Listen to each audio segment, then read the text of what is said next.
भाई push pull leg best है। नहीं यार, ब्रो स्प्लिट बेस्ट है। अपर लोअर ज़्यादा साइंटिफिक है। सब लोग ओपिनियन दे रहे हैं, but very few people are asking the right question. The question is not which training split is best, the real question is which training split is best for you. क्योंकि training split muscle build नहीं करता, muscle build करती है आपकी consistency, आपका discipline, आपका progressive overload, आपकी recovery, right? So today instead of blindly comparing splits, I will ask you 4 brutal questions. अगर आपने उन्हें ऑनेस्टली आंसर कर दिया, by the end of this video you will know your best training split. So without any further delay, let's get started with the video.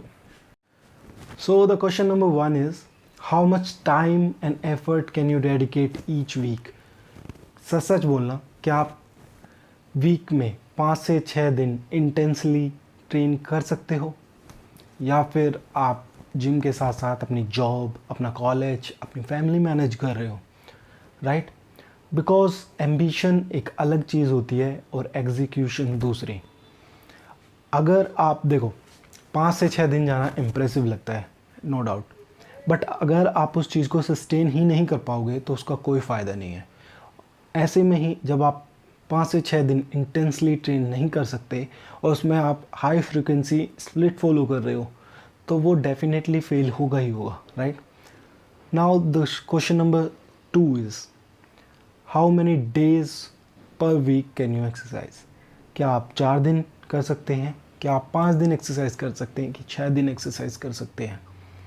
अगर मान लीजिए आप अगर 3 दिन एक्सरसाइज कर सकते हैं और आप एक push pull leg split follow कर रहे हैं, that's not realistic, that's your ego, right?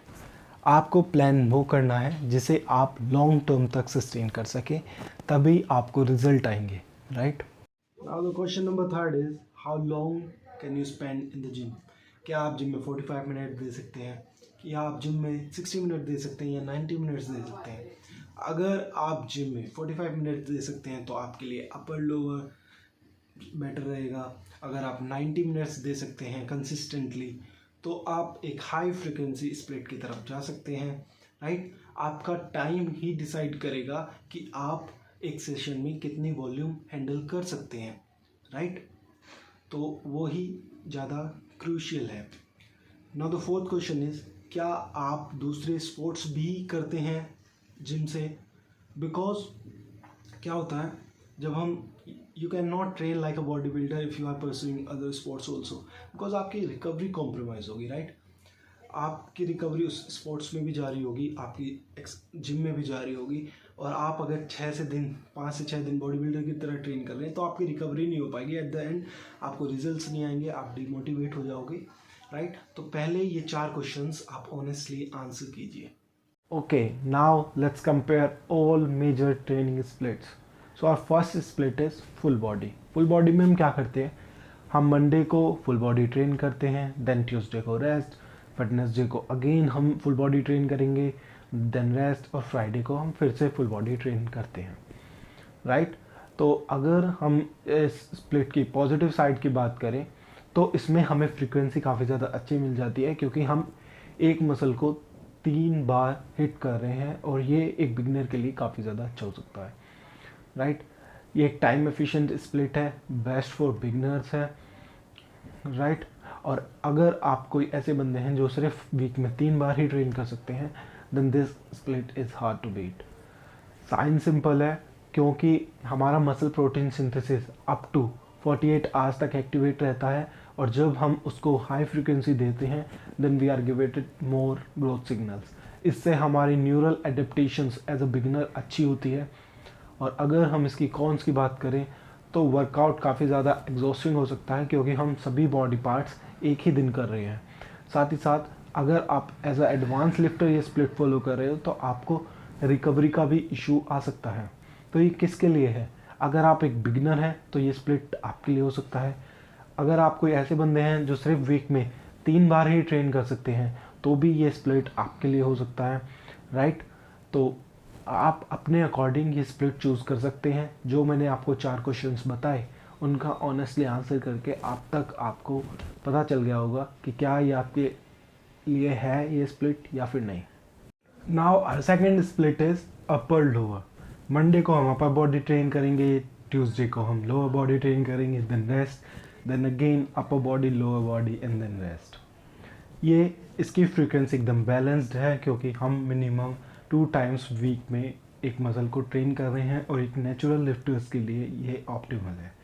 और साइंटिफिकली भी ये काफ़ी ज़्यादा बैलेंस है क्योंकि इसमें हमें एक फ्रीक्वेंसी का बैलेंस मिलता है, अच्छी रिकवरी हो सकती है, राइट। और इसमें हम इफ़ेक्टिवली हर पार्ट ट्रेन कर सकते हैं। बट कभी कभी क्या होता है, इसके कॉन्स क्या है कि कभी लेग डे पे थोड़ा एग्जॉस्टिंग हो जाता है क्योंकि पूरी लोअर बॉडी करनी होती है, तो रेस्ट शायद थोड़ा ज़्यादा हो सकता है। और मिनिमम आपको 4 दिन की कमिटमेंट तो इस स्प्लिट के लिए रखनी ही होगी। ये स्प्लिट किसके लिए है? ये स्प्लिट इंटरमीडिएट लिफ्टर्स के लिए है जो कंसिस्टेंटली 4 दिन जिम जा सकते हैं।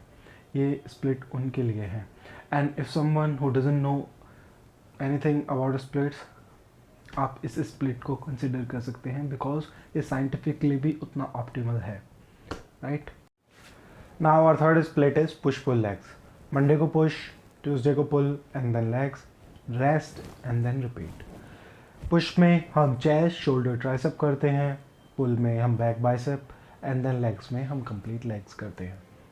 पॉजिटिव साइड देखें तो इसको हर मसल ग्रुप को अच्छी खासी वॉल्यूम मिल जाती है। ये हाइपरट्रॉफी के लिए काफ़ी ज़्यादा अच्छी स्प्लिट है और साथ ही साथ हम एक फोकस्ड सेशन दे सकते हैं क्योंकि हमें काफ़ी ज़्यादा मसल्स ट्रेन नहीं करनी, जैसा हम फुल बॉडी वर्कआउट में कर रहे थे और अपर बॉडी में कर रहे थे। अपर बॉडी में हम पूरी अपर बॉडी कर रहे थे, राइट।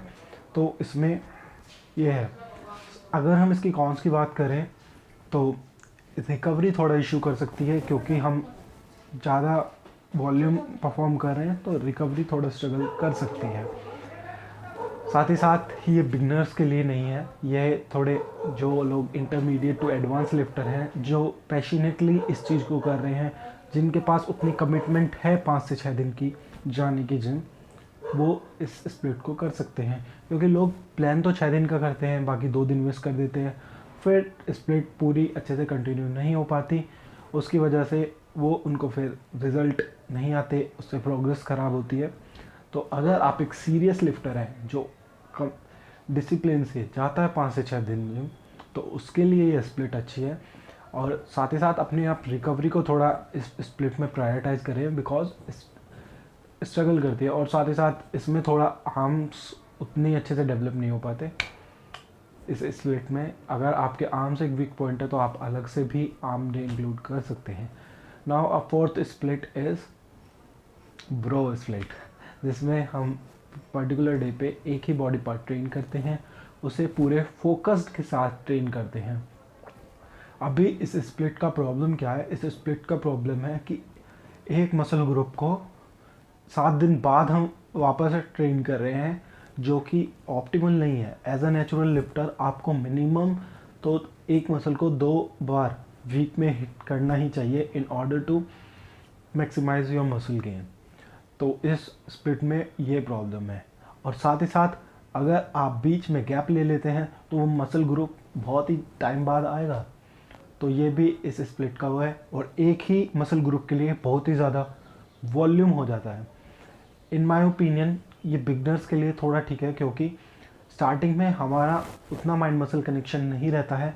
मैं ऐसा पर्सनली अपने पॉइंट ऑफ व्यू से कह रहा हूँ, एज एक बिगनर को थोड़ी हाई वॉल्यूम परफॉर्म करनी चाहिए जिससे वो अच्छे न्यूरल एडेप्टेशंस बना पाए, उसको पता चले थोड़ा मसल माइंड कनेक्शन के बारे में। एकदम भी बिगनर नहीं, जिसको थोड़ा 1-2 महीने हो गया, उसको स्प्लिट करनी चाहिए। एज जब आप एडवांस होते जाते हो तो आपको अपनी वॉल्यूम थोड़ी रिड्यूस करनी चाहिए क्योंकि आपकी रिकवरी फिर स्ट्रगल करने लगेगी। तो आप ये स्प्लिट भी फॉलो कर सकते हैं। एज अ बिगनर भी ये स्प्लिट काफ़ी ज़्यादा अच्छी है, ब्रो स्प्लिट भी। अब मैंने आपको बता दिया कि अगर आपके पास 2 दिन है, 3 दिन है, आप उस तरह से 6 दिन है, आप अपने स्प्लिट देख सकते हैं। एक बेस्ट स्प्लिट वो है जिसे आप कंसिस्टेंटली फॉलो कर दें क्योंकि अगेन स्प्लिट मसल बिल्ड नहीं करता है, मसल बिल्ड आपका डिसिप्लिन ही करेगा। So thank you for watching this video. अगर आपको कुछ वैल्यूएबल लगा हो तो आप प्लीज़ कमेंट करिए, सब्सक्राइब करें, लाइक करें, ताकि मुझे भी पता चले कि yes I am doing the right work. And thank you for watching. मिलते हैं नेक्स्ट वीडियो में।